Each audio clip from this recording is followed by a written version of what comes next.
Good morning, everyone. Welcome to the Los Angeles Latino Chamber of Commerce webinar. We want to thank you for joining us for the last session of part 3 with the Department of General Services. Today's topic is contracting with the state of California. I'm Olivia Rios, Director of Operations here at the Chamber, and today's topic is important for those companies that are certified and want to get contracts with LA County as well as the state. For those of you who have attended the entire series, it could be a little daunting learning how to navigate through the system once you've been certified. And our partners at the Department of General Services are here to assist you and make it easy for you to understand.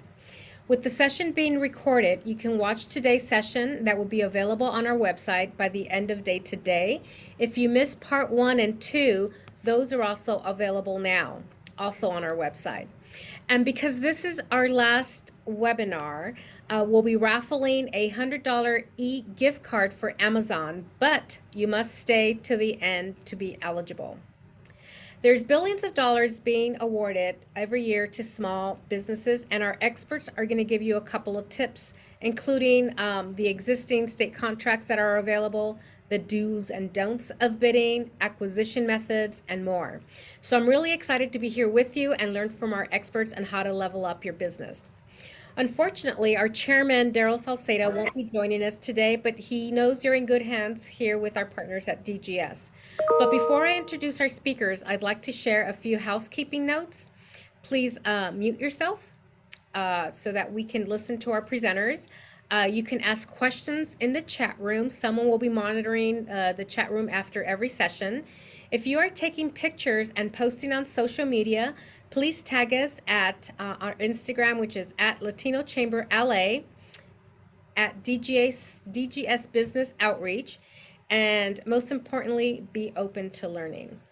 So I'd like to introduce you to my friends at DGS, and we have our first presenter, Teresa Macias Ruiz, and she will be our facilitator for today. And just a little bit about Teresa.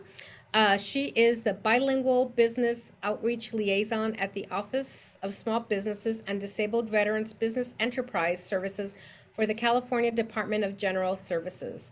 In this role, she educates business owners about the benefits and opportunities of pursuing a small business certification, disabled business, the DVBE, sorry, I have to look at my notes here, the Disabled Veteran Business Enterprise Certification, and other contracts opportunity with the state of California.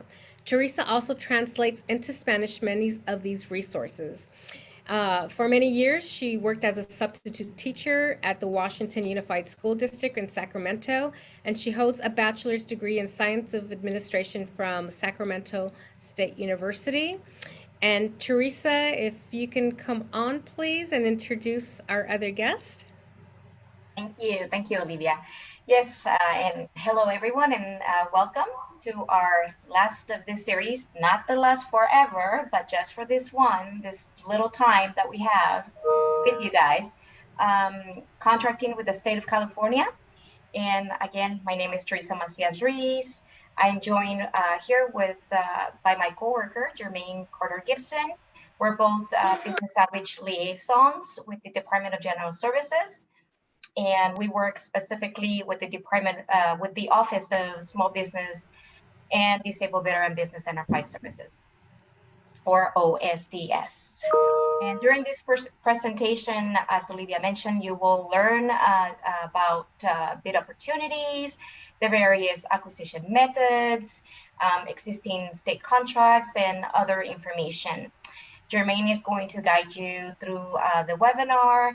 We'll have a little bit of breakup in between sections so you can ask questions. I'll be monitoring the chat.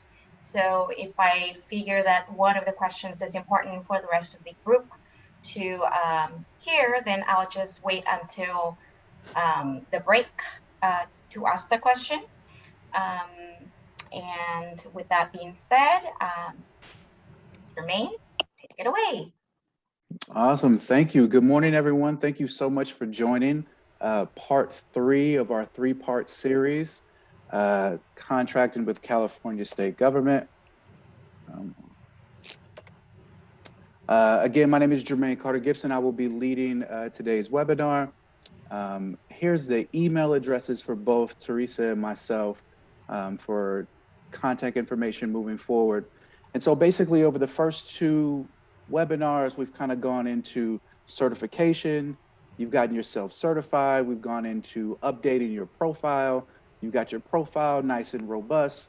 And now we're going to go into the specifics of the background of how things work, how the state buys, what's going on the other end, so you can connect yourself with the entire process. So the topics that we're going to cover today: how the state buys. So we'll cover contracts exempt from advertising. We'll cover leverage procurement agreements and some additional procurement methods. We'll talk about contract readiness, some common mistakes, some tips for success. And then again, we'll talk about commercially useful function in resources. And just a reminder, everyone needs to stay to the end for the raffle, right? You have to be in attendance to win the raffle. So stay to the end for the raffle. All right, so let's jump right in. How the state buys. So the state of California expends taxpayer dollars, which is influenced by rules, regulations, and laws that result in acquisition methods. So if you guys remember when we were talking about doing your market research and looking at past procurements, one of the columns in the list was acquisition method. And so we'll talk about each acquisition method and why it is done that way. So acquisition methods are a distinct process and procedures for purchasing a good or service, which is influenced by what is being purchased, for how much money, and additional conditions. So the first type are going to be contracts exempt from advertising. This is really important. So these are the contracts that you're not going to be able to search and find. They're not on Cali Procure. You can't do a search to find them. These opportunities have to find you. So they're not publicly advertised on Cali Procure. There's no system notification for Cali Procure, being that it doesn't go live on the website. So your notifications are going to be for everything that goes live on the website. But since they're not going live, you won't receive notifications for these. It's an informal bidding process, and buyers will contact businesses that they think can fulfill the contract. So the buyers and the opportunities find you, right? And so buyers are going to search Cali Procure to find the businesses that can fulfill these needs. So as we talked about in the last webinar, you have to have a robust and accurate profile on Cali Procure for buyers to be able to search and find you and present you with these opportunities, okay? So the first type is fair and reasonable. So these are for opportunities that are less than $10,000. They're used for simple purchases. Buyers only need one quote. They can go out and get one quote. If it's reasonable, they can make a purchasing decision. It's awarded to the lowest bidder, and this can be awarded to a small business, a DVBE, or a non-certified firm. So my first example, or my first introduction to a fair and reasonable, we were doing our state agency recognition awards. It's probably the first month or two that I was in the office, and we needed a photographer. And so they decided we could do fair and reasonable, went straight to the database looking for photographers. We found one in the area and that can do what we were looking for, and we made a purchasing decision. So these are simple procurements that can be done quickly, and we only need one quote to make a decision under $10,000. Fair and reasonable. The next, we touched on this before, is your small business DVBE option.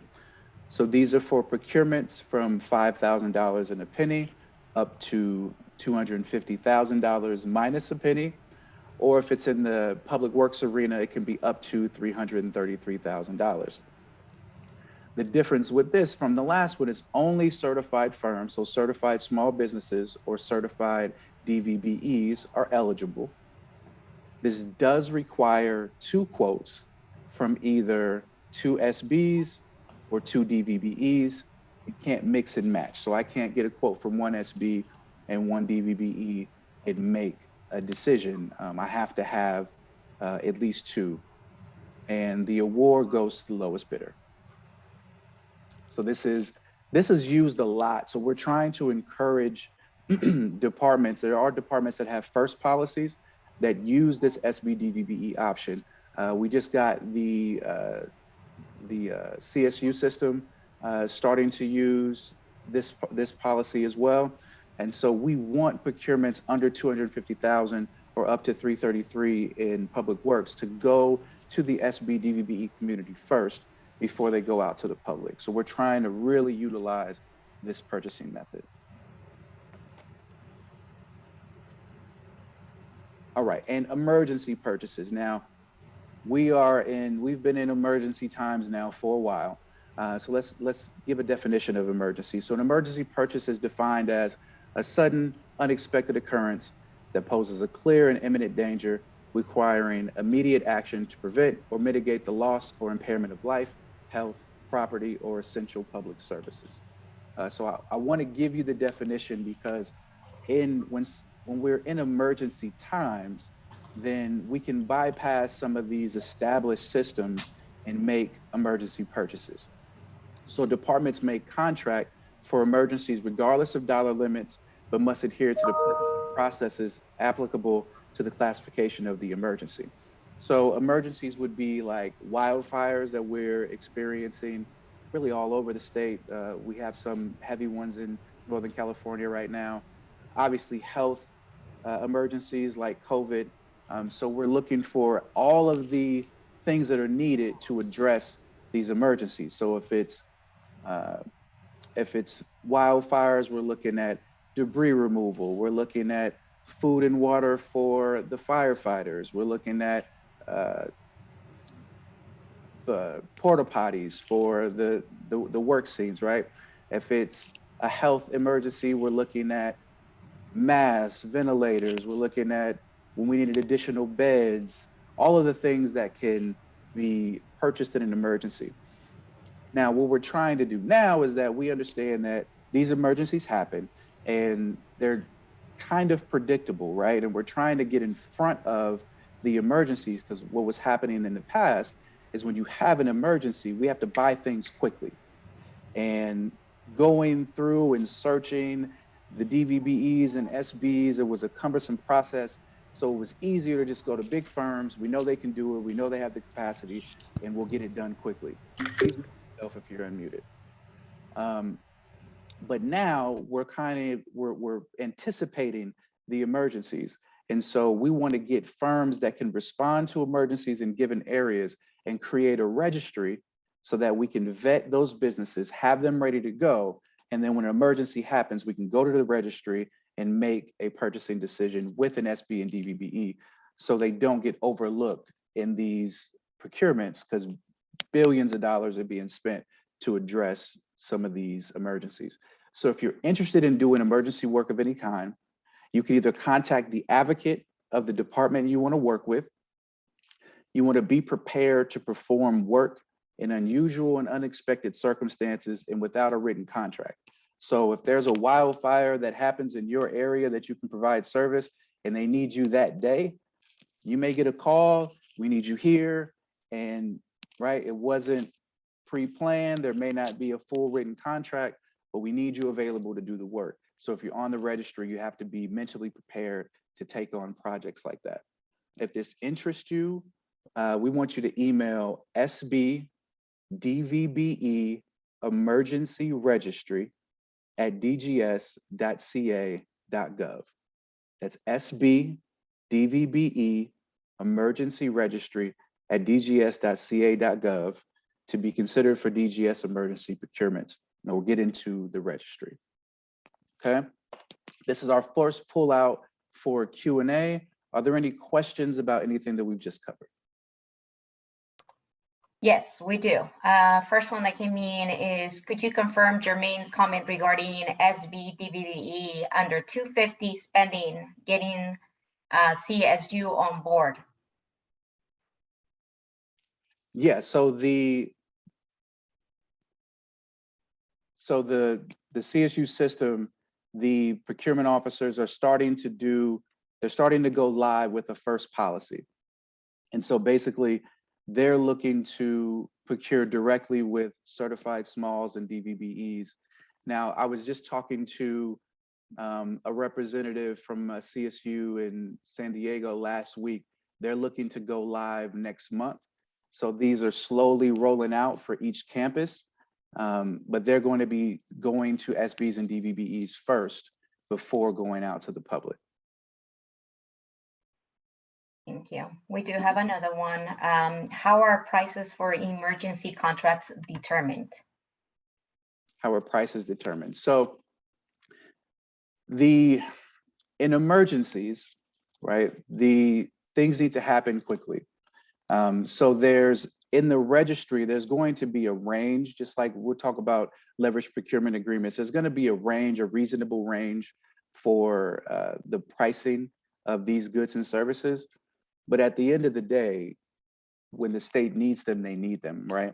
And if you're eligible to do what the state is looking for in a given area at a given time, the pricing is not as important as being able to fulfill the contract. So as far as the registry goes, it will be based on past procurements to see what a reasonable range is, and you'll be vetted accordingly. But I don't think price is going to be the number one determining factor in those emergency purchases, because it never is. We have another one. So Tom says, a lot of what I do is leadership training. CSU Sacramento has had a lot of businesses they won that was bought by the state for different departments. Why is that? Will CSU bid out? Let me read that. A lot of what I do is leadership training. Has had a lot of business they won. I can explain that a little bit. Okay. If it's helpful. So last week I was on with Michael, and he was showing me how to find out who bids and wins projects, right? Mm-hmm. So we looked up leadership training. Mm-hmm. When we looked at leadership training, I could put my video on too so you can see me. When we looked at leadership training, Cal State University Fullerton won a lot of contracts that were within this bidding range. Mm-hmm. Okay. To like the tax department and to different departments. Mm-hmm. So my question is, are they just bidding on it as a business and winning it, or are they representing small businesses and winning it? So what that sounds like is, and I don't know specifics, I'm not looking at it, but what it sounds like is a cooperative agreement where departments will have an agreement with like a CSU, for example, or another department to do a job. So they're not representing a small business in that sense. They're actually performing the work themselves based on a pre-existing agreement. So when you're doing that research, this is why we're talking about acquisition method now, because in the under acquisition method, it will tell you, is this a cooperative agreement? Did it come from a master service agreement? And you'll kind of know why they were being used based on the acquisition method. But that sounds like a cooperative agreement that's pre-established between the CSU and that department. Okay, and there's a lot, and so I found the buyers and I found the supplier representatives. Mm-hmm. There is a lot of business that is being won in that area that is between this price range. Mm-hmm. So what you're saying now is that system is supposed to be going to SBs and DVBEs, because I'm a DV. So if there's SB for sure, a micro SB. If there's existing cooperative agreements, no. Those agreements are not going to be broken for this first policy. This first policy is specifically for things that they were procuring as a competitive procurement that will go out to the public to bid on. And they're going to go to SBs and DVBEs first before they go out to the public. Now, if there's overriding contracts like a cooperative agreement, they're going to still buy off of that contract for those procurements. This is really just for everything that was going out to the public. They're going to go to SBs and DVBEs first before they go to the public. Okay, that sounds great. Thanks. You're welcome. There is one last one. Olivia wanted us to share another example of what would qualify under 10K. Under fair and reasonable. Mm-hmm. Another example. So we had the photographer example. Let's see another time that I've seen fair and reasonable. Also, in that same award ceremony, we needed to be ADA compliant, and so we needed to have a ramp to the stage for anyone who may have been in a wheelchair. So we had to rent a ramp for the stage. That was less than $10,000. We were able to find a small business and make that procurement under the same method. So And you were talking about the Sarah Awards, right? The Sarah Awards, yeah. So this was an award ceremony in person that we needed a ramp to the stage for anyone who may have been in a wheelchair. And that was less than $10,000. So we were able to use that same purchasing method to rent a ramp for that event. Thank you. That's all we have. So if we're looking to understand, what types of things it's really just about the dollar amount. And as long as it's not something that's based on another pre-existing contract, then we can buy anything under that dollar amount that we need and use that procurement method. Thank you. That is it. No problem. We good? Okay. Great questions, you all. Thank you so much. All right, so now we kind of talked about this in some of these examples, but leverage procurement agreements. So these are all examples of leverage procurement agreements. So leverage procurement agreements allow departments to buy directly from suppliers through existing contracts and agreements. So LPAs are available to California State, the county, the city, special districts, the education system, and government entities. So probably the most common of these is going to be CMAS, the California Multiple Award Schedule. So a wide variety of commodities, non-IT services, and information technology products are part of this. And they're based on the federal GSA schedule. And so all of the pricing is already situated and it's already agreed upon as part of the CMAS. So all of these entities that we just spoke about can go to a given schedule and just buy directly from that schedule for any firm that's on a CMAS schedule. So one of the things that are often purchased through CMAS is like leadership training, like Lean Six Sigma services. There's a whole schedule related to that. So when you're doing your market research and looking at past purchases, if you see CMAS, then you know that this is not put out competitively and it's not something you're going to find on Cali Procure. You're going to need to get on the schedule to be able to win those opportunities. And we can get you contact to our CMAS department to look those up for you. Next, the second thing we kind of talked about earlier was cooperative agreements. So these are multi-state cooperative agreements for information technology, non-IT goods and services. They're available to be used by the state and local agencies through California participating addenda. Master service agreements are contracts that are competitively bid by DGS and are available to any agency that expends public funds. These types of agreements establish a pre-qualified list of vendors and simplify the purchasing process for the end user. So like apples, there's a master service agreement for the purchasing of apples for like the prisons and other places. So this master agreement for the entire state is created to where a buyer can go to that MSA and make a purchase. There are statewide commodity contracts, which streamline the process for departments that are buying repetitive goods. And there's software licensing programs. So all of these are put in place for goods and services that the state buys often or buys a lot of, and does it in a lot of frequency. So they want to simplify the procurement process. So they create these agreements and these schedules that buyers can buy from to be able to streamline the process. And so this is why it's really important to do your market research and past procurements to see, okay, what is this being purchased? What acquisition method is being used? So you know, should I be on Cali Procure and looking to bid that way?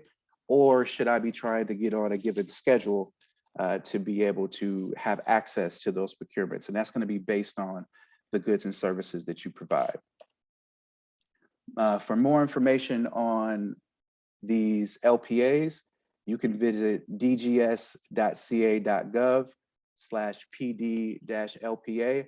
So you can look up, there's a lookup tool where you can look up all of the existing agreements, and you have contact to people who can help you look those up and see if the goods and services that you provide are on a given contract or schedule. I think I see questions coming in. What questions do we have? All right, so Gregory is saying that he's had trouble with both the GSA schedules and the CMAS. That's really what they're commenting on. Is Okay. there any tips that you can? Well, the good thing is this, is that you're absolutely right. Getting on the GSA, getting on the federal GSA schedule is difficult. It's a very lengthy process and it's hard to do, honestly. Now, getting on a CMAS, which basically piggybacks an existing GSA schedule, is much easier. So once you find that a GSA schedule exists, then a CMAS can be created based on that GSA schedule. And it's a very streamlined process, and it's nowhere near as lengthy as creating a GSA of your own. And our people in CMAS will be able to assist you with that. But that's a great call out, that trying to create your own GSA schedule with the federal government is extremely difficult. But once one already exists, piggybacking off of that and creating a CMAS is a streamlined process that's not as difficult. We didn't have any other questions. I just posted the website and the email address to CMAS. So no, you don't need to get on a GSA schedule to get a CMAS. You just have to, you have to piggyback. So basically there's a GSA schedule that exists, and then you contact CMAS and say, we want to piggyback off of this GSA schedule. And so you don't have to get on that existing GSA. You just have to show them that it exists, and they'll mirror that as a CMAS agreement, and then you will be part of that. Oh, now we have questions. Schedules have already existing rates for goods and services. The piggybacking schedule rates are old. Can the rates be negotiated?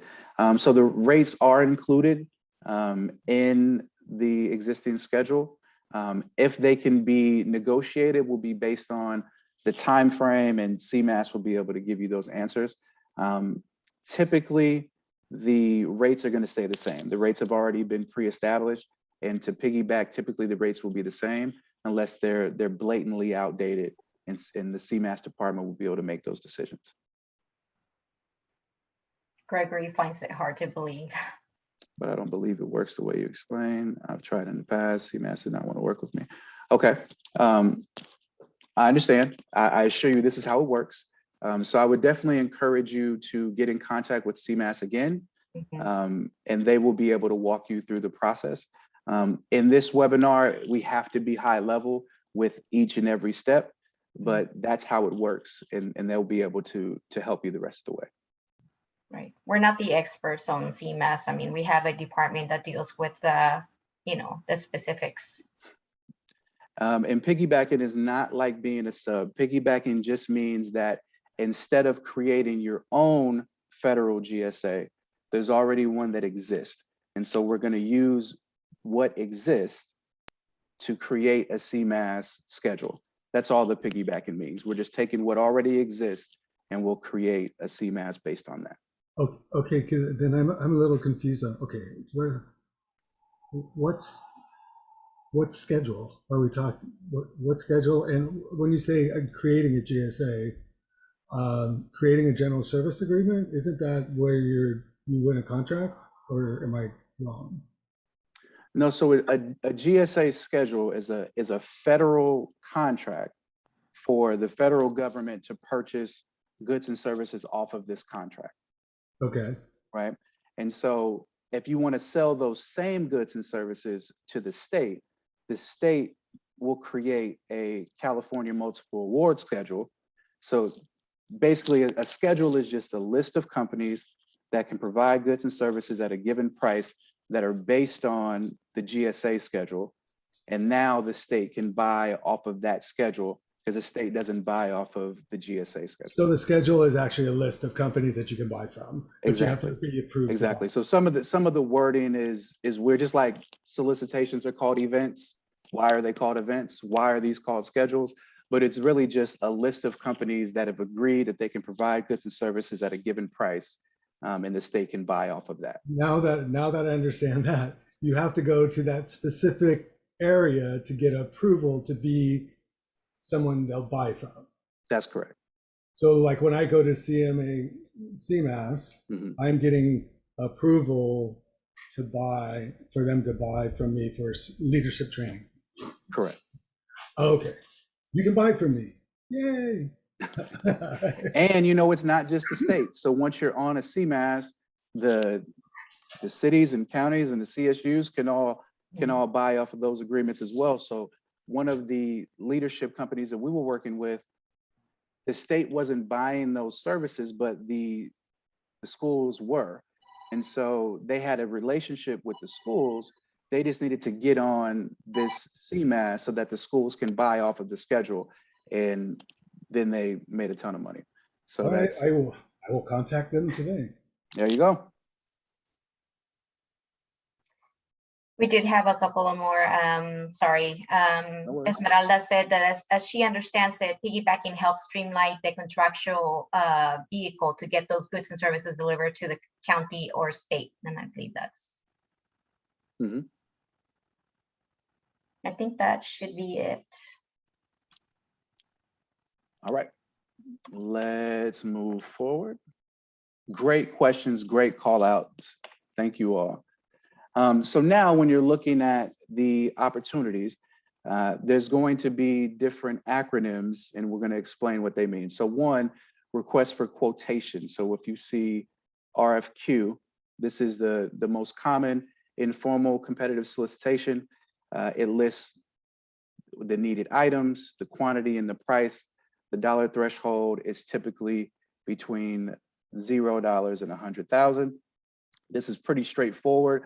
They know what they want and they just need a quote. All right.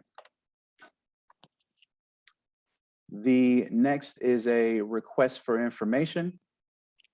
This is typically used when there is an excessively large pool of interested suppliers. It helps buyers create a formal solicitation and establish the mailing list for buyers to use when distributing the solicitation. So it's kind of like a survey of the marketplace to understand what products or services may be available, to project the dollars that may be needed for the procurement. And the RFI can also be referred to as a request for interest. Then you have the invitation for bid, which is used to obtain simple, common, or routine services. Non-IT goods exceeding 100,000. The awards go to the low bidder. There's really no discussions or negotiations. Low price wins, so price is key. And this is the SB and DVB incentives after they have been applied. So once all of the bids come in, all of the incentives are applied. If you are a SB or DVBE, depending on the contract, then low price wins in these situations. Lastly, you have a request for proposal. This is to obtain complex services in which professional expertise is needed, more rigorous evaluation of bidder qualifications. RFPs are awarded based on weight criteria identified in the bid package. So low price is important, but best value is also important and sometimes will outweigh low price. And these are formally advertised on Cali Procure. So when you're looking at the opportunities, you'll see these acronyms listed and you'll kind of understand what they're looking for and where they're at in the process. Are there any questions on those methods? We didn't have any questions for this section. All right. So now we want to talk about contract readiness. So this is extremely important. I think we talked about this in the first webinar, but a lot of times it will be like, whoa, I want a state contract. And then it would be like, whoa, I want a state contract, right? You have to be prepared to take on a state contract. A state contract can make your business, but it could also, if you're not prepared, it could also be a hindrance if you haven't prepared to take on a contract.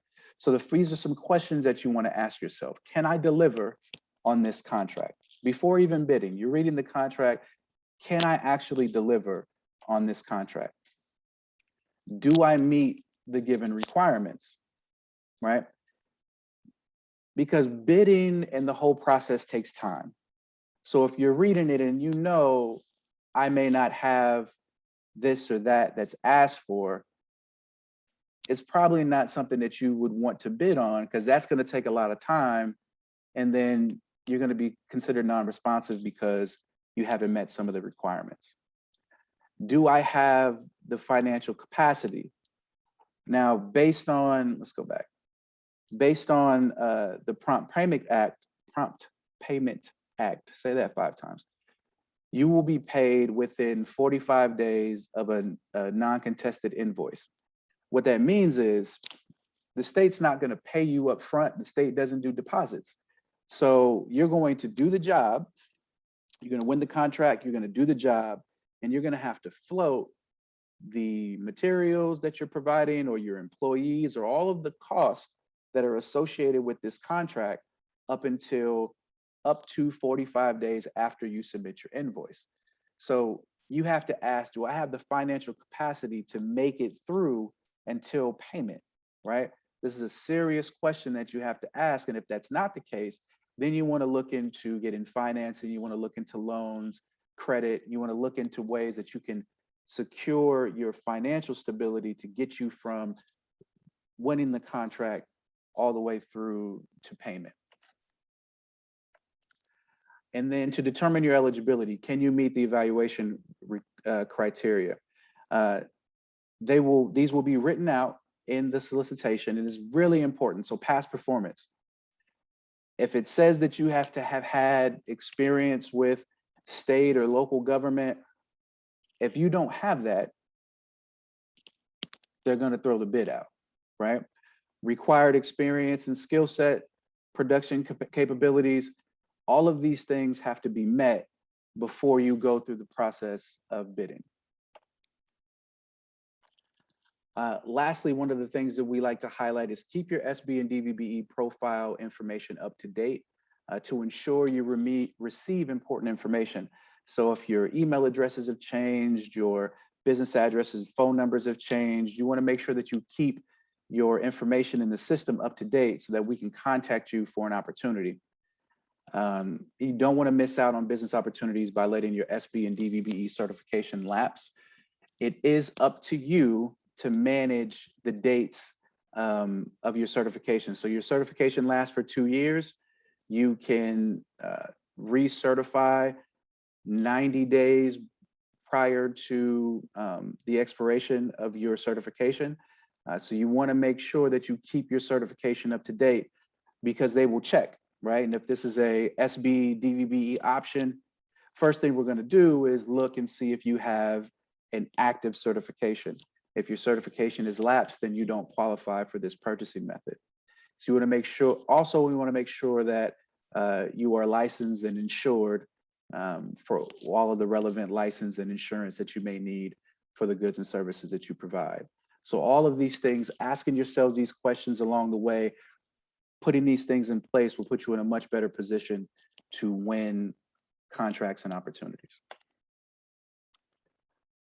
Now we'll talk about some common mistakes that are made, and this is according to advocates. So we polled our advocates and asked them, what are the common mistakes that companies are doing or not doing that are making them not win contracts? So number one, forgetting to sign all documents. Be honest with you guys, a lot of this stuff is really check the box. It's really no exceptions. So if a signature is missing, the bid can't move forward.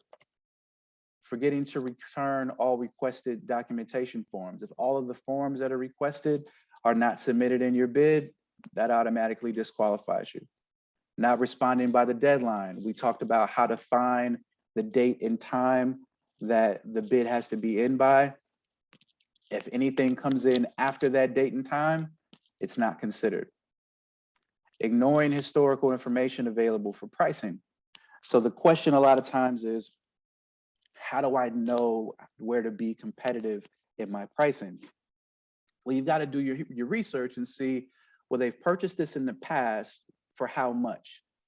Because if you come in way overpriced, a lot of these procurement methods, low price wins, that will automatically disqualify you if you're not competitive. Incorrect calculations of tax rate and et cetera on documents. If the numbers don't add up, it will disqualify your bid.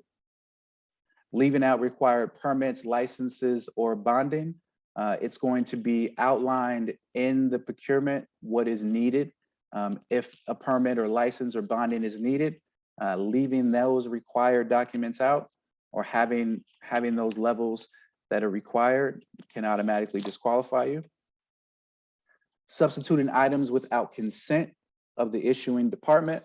So you can't be like, well, you asked for this, but this is just as good, so I'm gonna give you, that's not how it works.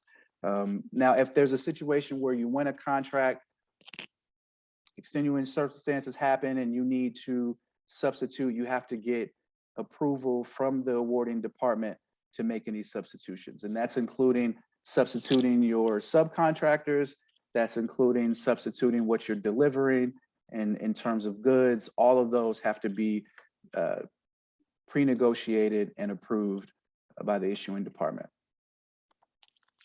And not following all the directions of the solicitation. We talked about this a couple times. If they have directions in there for you to follow, it's very important for you to follow it. If not, you will be considered non-responsive. Not filling out the recycled content form. This happens a lot, is people are providing something that has no recycled content. And so there's nothing in here that can be recycled. So why do I need to fill this form out and send it back? It doesn't apply to me. It applies. If it's in there, it applies. So fill it out, even if it doesn't apply to what you're providing. It's part of the package. You want to fill it out. And submitting cost proposals in the same package as the technical requirements.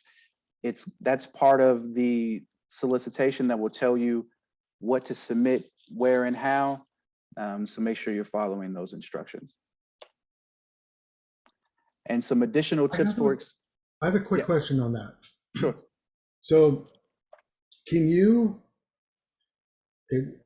when you're sending up your bid, and I've done this, but the technical proposal, you put in one envelope, the cost proposal you put in another. Can you put both of those in the same envelope to mail up? Or do you need to literally mail them up in completely separate envelopes? From my understanding, they don't have to be mailed separately. They just have to be packaged separately. Right. That's what I thought. I was just clarifying. Yeah. Okay. And this goes into the next tips for success. Ask questions early. If you have questions like these, ask questions early to the contact on the solicitation. At the very beginning, as soon as you have a question, ask it. And I would prefer that you ask it via email so that you have a record of the communication, so that if there's any discrepancies towards the end, they can refer back to that conversation to know that you were told this, and it kind of just covers yourself. Make sure that you read and understand the scope of work and requirements set forth in each solicitation. And if you don't understand, ask questions. That's what that contact is there for, is to answer those questions. Ask them early and often.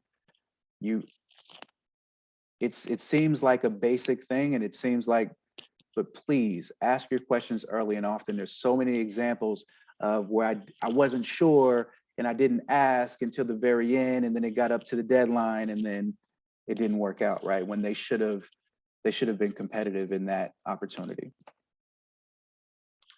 Last list of tips. If your business secures a state contract, understand that you are legally bound to deliver on that promise. Many contracts, we talked about this, do not pay until the job is completed.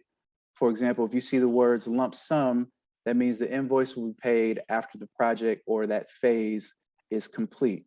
This is really important, guys, that to understand payment and how long it may take. It's up to 45 days from a non-contested invoice.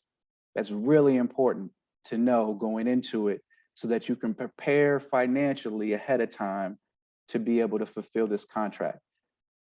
The money at the end of the day is probably the number one reason why things fail, is running out of money along the way, not preparing for the totality of this contract.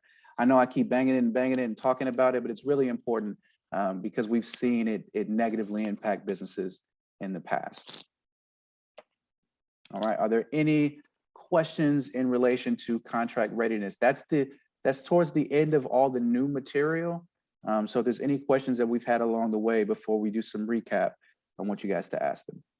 We do have some questions. So on regards to the payment, someone, Carlos was saying, is there like an expedited way of having the payment in less than 45 days? So the way the legislation reads is that they have to pay you within 45 days. To be honest with you, it really deals with the amount of procurements and the amount of payments that are being processed at a given time. There isn't a way that I know of to expedite the process. The way the legislation writes, they just have to have it done within those 45 days. So I would be preparing for that, and best case scenario, it comes quicker, but I would be preparing for the up to 45 days. We do have another one. Esmeralda, she says that she has two separate companies. One is the general contracting company, so general construction, HVAC, roofing, that kind of stuff. And the other one is the small transportation company. Does she need to certify both separately? Yes, if there's separate entities, if they're separate entities, they should be certified separately. They're not, as long as they're not one company is not a subsidiary of the other. If they're connected in that way, then the parent company is what should apply for certification. But if they are two totally separate companies that are not connected in that way as a subsidiary, then they should be certified as individuals. Okay, and then she's asking, where can we review older bids to compare our price against when bidding such? So where can she look for prices of the same products and services that she's done? Right. So you can search past purchases. We went over that in the previous webinars, and I know the videos are available, but we walk you through how to search past purchases. It's pretty easy from the home page of Cali Procure, from quick links at the top. You'll click on quick links and then click view past purchases, and then you'll be able to do a search there. Now, that's how you'll be able to find the pricing for the winners of the bids. Now, to find out what everyone bid in a given solicitation, if you are included in that, you can ask for that. If you contest within 10 days, you could do I don't know why it's escaping me right now. You can do a request for the information, And sometimes there is a cost for the printout of those papers. And this is if you lost and you don't agree and you want to see everyone's bid to be able to make sure that you weren't the lowest. It's a public records request. Thank you, Brain.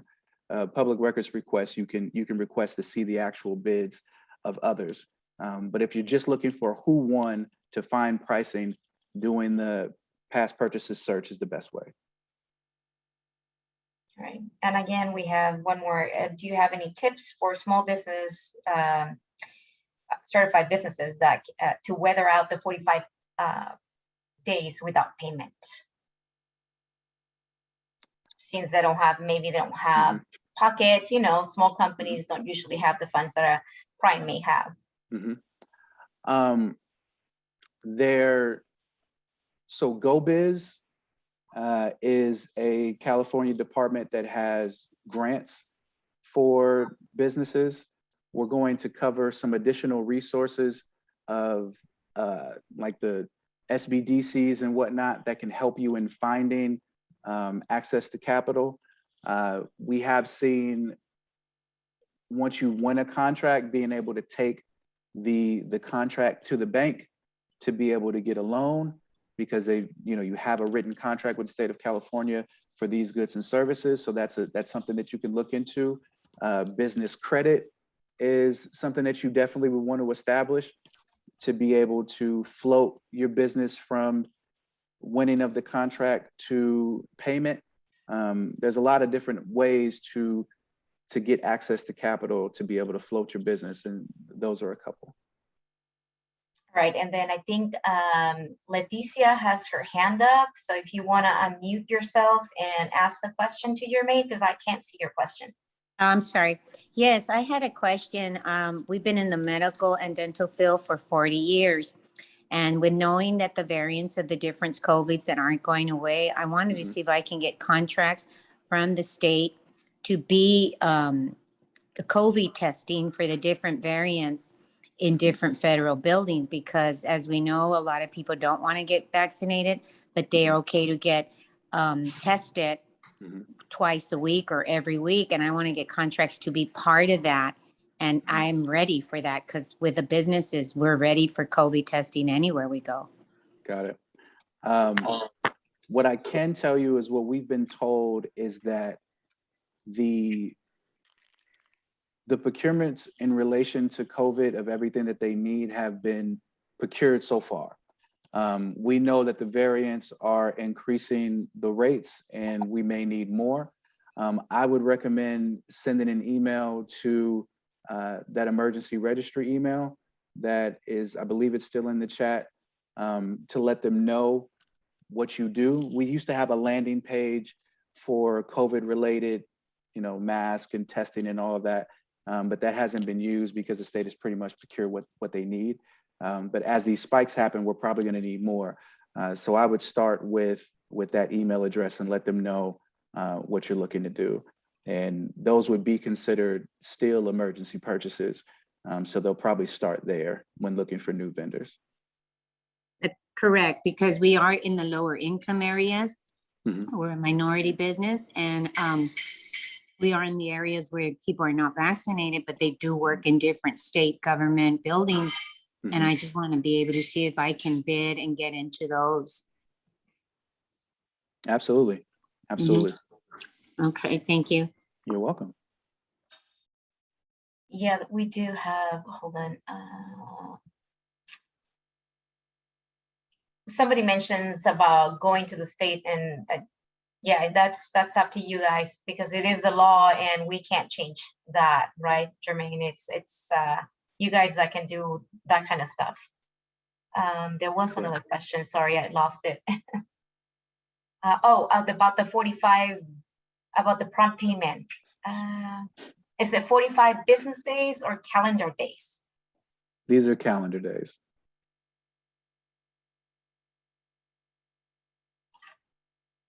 I believe that is it for questions. All right, let's Now, I know we hammered this a ton in the second webinar, commercially useful function. We'll just cover it. Every business that's involved in a state contract must be providing a commercially useful function. You are performing a commercially useful function if your business is executing a distinct element of the work, performing, managing, or supervising the work, performing work that is normal for the firm's business and services and functions. You are doing the work that you say that you do, right?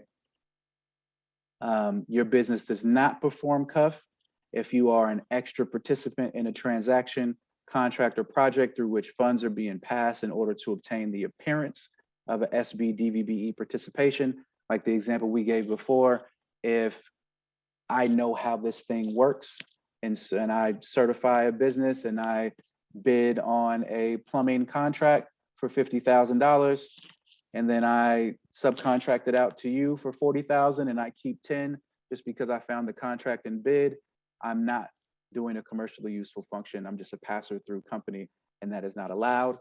Now, subcontracting is obviously standard practice in a lot of disciplines. So if we're talking about construction, it's perfectly normal for you to subcontract to painters and people that do windows and all of that stuff. So all of that is normal, but any subcontracting that is outside of the norm will be considered not providing a commercially useful function. Not being used to perform the work stipulated in the bid, no longer used to provide goods and services listed in the initial bid response are additional examples of not performing CUF. I know we covered that ad nauseum the last time, so I'm not going to go too deep into it. Are there any questions about commercially useful function? Nobody asked any questions, but when in doubt, ask the question. Absolutely. Definitely. Absolutely. You don't want to break the law. You don't want to be, just ask the question. All right, so let's move into the additional resources. Outside of the LA Latino Chamber, we also partner with the Small Business Development Centers for new businesses. So new businesses will want to focus on the SBDCs. They do business consulting, business planning, marketing, access to capital that was asked about earlier. And those services, all of these services are free. So that would be a good place to start for new businesses. Established businesses that are looking for help in government contracting and bid writing, the PTACs, the Procurement Technical Assistance Center, are great places to get information with that. They also have free services, and SCORE is also an organization that provides business mentorship for free as well. So we sponsor and partner with a lot of these different agencies that provide these services for free. And so the state of California doesn't do a lot of business building, right? So we give you the information, but we don't, as of now, we don't really walk you through building a business. So we partner with these organizations that do, right? And so if you have those sorts of questions that are outside of our scope, these are going to be the organizations to reach out to. And we highlight these organizations because their services are for free. Additional resources, excuse me, our website at dgs.ca.gov /PD-SB-DVBE-resources gives you a lot of different resources on our end. You can also access that page from the Cali Procure website. One of the tiles is for resources and it'll take you right there. Also, dgs.ca.gov /PD-advocates will take you to the advocate page that we talked about before, where you can get the list of the advocates. And I see Teresa has put those links in the chat. Thank you so much. Now, so to review, we covered how the state buys. We talked about contracts that are exempt for advertising, leverage procurement agreements, the other procurement methods. We talked about contract readiness, some of the common mistakes, some tips for success, and we hammered commercially useful function again. Please maintain the integrity of the program, of the SB and DVBE program, by abiding to the commercially useful function guidelines. And success stories. This is why we do this, right? We do this for your success. So as you have successes in government contracting, when you get your first contract or you hit your whatever your milestone is, let us know. We love to hear it, and we love to highlight companies along the way that have gone through the process, done the work, and been successful. So if you have success stories, please let us know. Business outreach at dgs.ca.gov. Send us your success stories. We've done full-on video montages to companies that have done an incredible job, and all it does is bring more eyes and more just attention to your business, so it cannot hurt at all. Lastly, if you want to keep in contact with us and staying updated, we've created a new LinkedIn page. Last time we talked, we were trying to reach our first milestone, and we have reached that. Yay, hooray. But we need more followers. So LinkedIn/DGS-OSDS is the Office of Small Business and DVBE Services. Follow us. We have tons of updates, and access to opportunities are going to be blasted out through our LinkedIn page.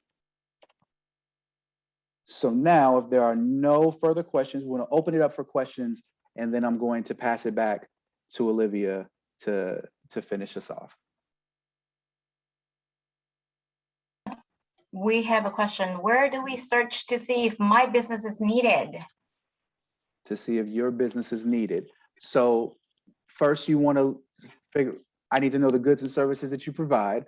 But one of the first things that you want to do is search the past purchases and plug in those goods and services and see if the state buys them at all, if the state has purchased them in the past.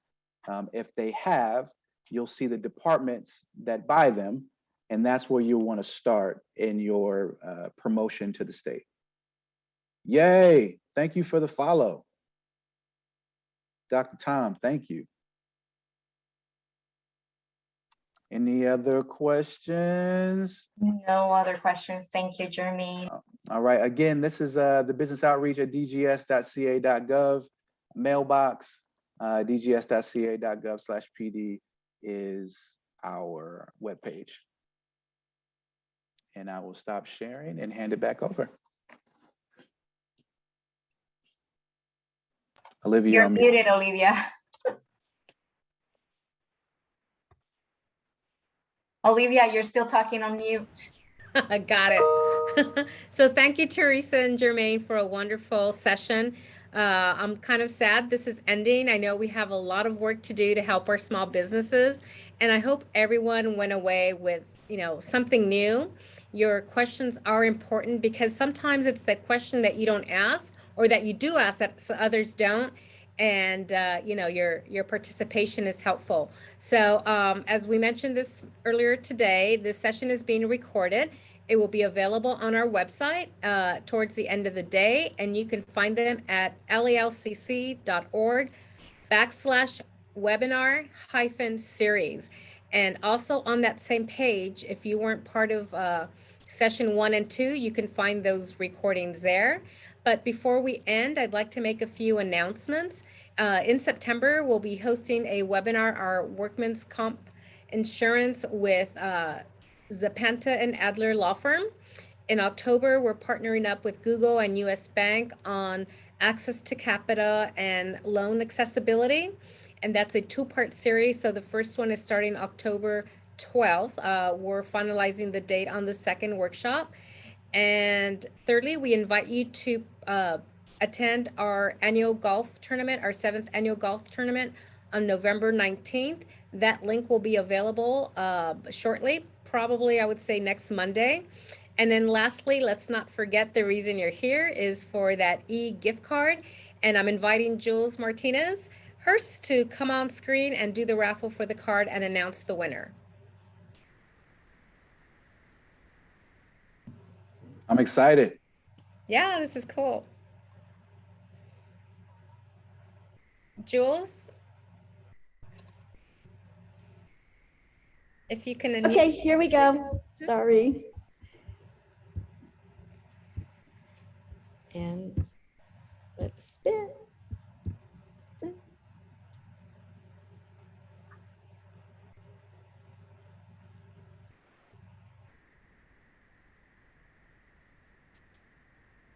Kimberly Gomez. Kimberly Gomez. Are And you again, here?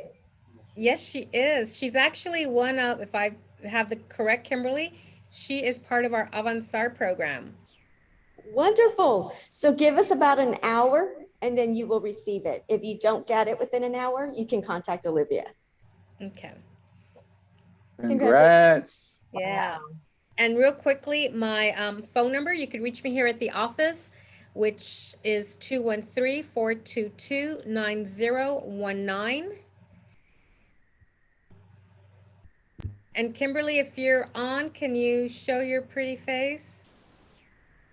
If you can come on screen. Hi. Hi. You guys see me? Yeah. Wow, Yeah. great. Thanks. Okay, great. All right, so we will go offline and then we will be in touch, so that way we could send you the gift card. Sounds perfect. Thank you for your time. Thank you, Jules, and thank you everyone, and have a blessed day.